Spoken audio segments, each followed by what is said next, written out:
Hello guys, അപ്പോൾ നമ്മൾ ഈ ഒരു സാധനങ്ങൾ വെച്ചിട്ട് ഒരു ബ്രെഡ് ഫ്രൈ ഉണ്ടാക്കാം. ഇത്ര ഇൻഗ്രീഡിയൻസ് ആണ് ഇതിന് വേണ്ടിയിട്ടുള്ളത്. ഇതിൽ കുറച്ച് വെള്ളമുണ്ട്, അപ്പോൾ അതൊന്ന് തുടച്ചെടുക്കാം. ഫസ്റ്റ് കോഴിമുട്ട ഒന്ന് പൊട്ടിച്ചിടാം. ഞാൻ 2 കോഴിമുട്ടയാണ് എടുക്കുന്നുള്ളത്. എന്നിട്ട് ഈ കോഴിമുട്ടയിലിട്ട് ഇച്ചിരി പഞ്ചസാര പിന്നെ കാർഡമം നല്ലതുപോലെ മിക്സ് ചെയ്യാം. നല്ലപോലെ മിക്സ് ചെയ്തതിന് ശേഷം ഇതില്ലേ എൻ്റെ കാക്കക്ക് ബാംഗ്ലൂർ കൊണ്ടുവന്നതാട്ടോ. എന്നിട്ട് നമുക്ക് പാനിലോട്ട് ഇച്ചിരി ഗീ ആഡ് ചെയ്ത് കൊടുക്കാം.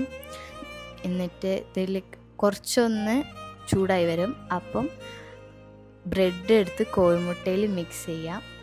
അതായത് ജസ്റ്റ് ഒന്ന് മുക്കിയെടുത്താൽ മതി കേട്ടോ, ജസ്റ്റ് ഡിപ്പ് ചെയ്തെടുത്താൽ മതി. എന്നിട്ട് പാനിലോട്ട് വയ്ക്കുക. ഇതൊരു ചെറിയൊരു ഗോൾഡൻ ബ്രൗൺ കളർ ആകുമ്പോഴാണ് എടുക്കേണ്ടത്. എന്നിട്ട് നമുക്ക് സൈഡ് റെഡി ആകുമ്പോൾ സൈഡ് മറിച്ചിടാം.